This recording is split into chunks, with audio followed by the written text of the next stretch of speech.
ನಮಸ್ಕಾರ. ವಿಕೆ ಡಿಜಿಟಲ್ ನ್ಯೂಸ್ಗೆ ಸ್ವಾಗತ. ಮುಖ್ಯಮಂತ್ರಿ ಸಿದ್ದರಾಮಯ್ಯ ಅವರು ಮಾಸ್ಕ್ ಧರಿಸಿ ಕಾರ್ಯಕ್ರಮಗಳಲ್ಲಿ ಭಾಗವಹಿಸಿದ್ದ ದೃಶ್ಯಗಳು ಕಂಡುಬಂದಿದೆ. ಕೋವಿಡ್ ಪ್ರಕರಣಗಳು ಹೆಚ್ಚಾಗುತ್ತಿರುವ ಹಿನ್ನೆಲೆಯಲ್ಲಿ ಮುಖ್ಯಮಂತ್ರಿಗಳು ಮಾಸ್ಕ್ಗೆ ಮೊರೆ ಹೋಗಿದ್ದರು. ಮೈಸೂರಿನಲ್ಲಿ ಇಂದಿರಾ ಕ್ಯಾಂಟೀನ್ ಹಾಗೂ ಬಸವ ಬಳಗಗಳ ಕಾರ್ಯಕ್ರಮದಲ್ಲಿ ಮಾಸ್ಕ್ ಧರಿಸಿ ಭಾಗವಹಿಸಿದ್ದ ಅವರು ತಮ್ಮ ನಿವಾಸದ ಬಳಿ ಸಾರ್ವಜನಿಕರ ಅಹವಾಲುಗಳನ್ನು ಸ್ವೀಕರಿಸುವ ವೇಳೆಯಲ್ಲಿಯೂ ಮಾಸ್ಕ್ ಧರಿಸಿದ್ದರು.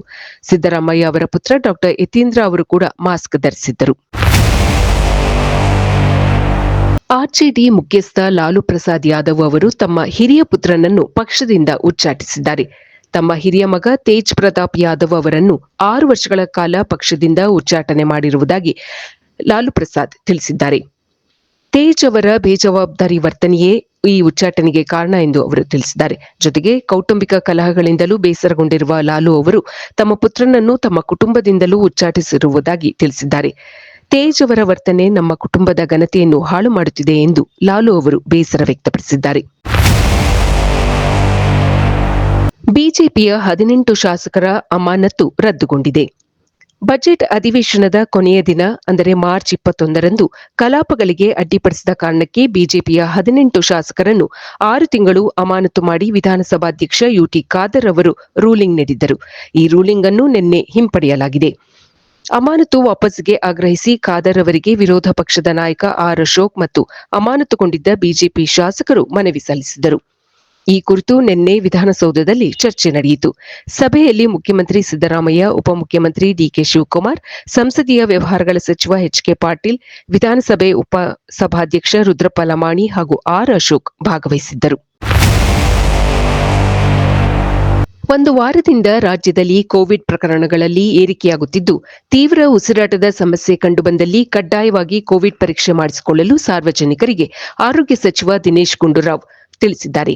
ರಾಜ್ಯ ಹಾಗೂ ಬೆಂಗಳೂರಿನಲ್ಲಿ ಕೋವಿಡ್ ಪ್ರಕರಣಗಳು ಹೆಚ್ಚಾಗುತ್ತಿದ್ದು, ಮುನ್ನೆಚ್ಚರಿಕೆ ಕ್ರಮಗಳನ್ನು ವಹಿಸಲಾಗುತ್ತಿದೆ ಎಂದು ಅವರು ತಿಳಿಸಿದರು.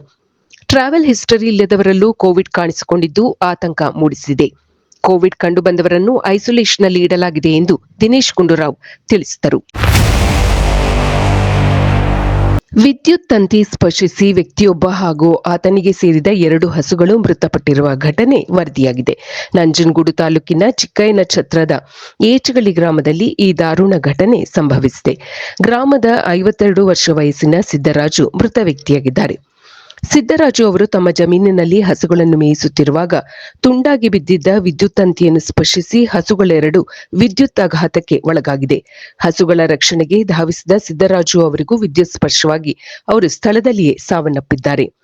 ಸಂಜೆಯಾದರೂ ಸಿದ್ದರಾಜು ಅವರು ಮನೆಗೆ ಬರದ ಕಾರಣ ಕುಟುಂಬದವರು ಹೊಲಕ್ಕೆ ಬಂದು ನೋಡಿದಾಗ ಹಸುಗಳು ಹಾಗೂ ಸಿದ್ದರಾಜು ಅವರು ಮೃತಪಟ್ಟಿರುವುದು ಬೆಳಕಿಗೆ ಬಂದಿದೆ.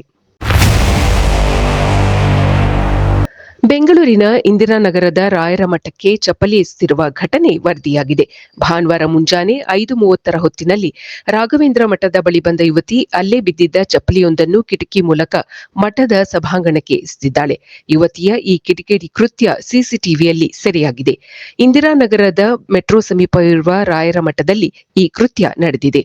ಮಠದ ಅಧಿಕಾರಿಗಳು ನೀಡಿದ ದೂರಿನ ಅನ್ವಯ ಪೊಲೀಸರು ತನಿಖೆ ಆರಂಭಿಸಿದ್ದಾರೆ. ಯುವತಿಯು ಮಠದ ಆವರಣದೊಳಗೆ ಚಪ್ಪಲಿ ಧರಿಸಿ ಹೋಗಿರುವ ದೃಶ್ಯಗಳು ಸಹ ಸಿಸಿಟಿವಿಯಲ್ಲಿ ಸೆರೆಯಾಗಿದೆ. ದೇಶ ವಿದೇಶಗಳಿಗೆ ಹಾಗೂ ಪ್ರೇಕ್ಷಣೀಯ ಸ್ಥಳಗಳಿಗೆ ಅತ್ಯುತ್ತಮವಾದ ಟ್ರಾವೆಲ್ಸ್ ಅಂದ್ರೆ ಅದು Vikram travels and resort India private limited. ಹೆಚ್ಚಿನ ಮಾಹಿತಿಗಾಗಿ ಸಂಪರ್ಕಿಸಿ 96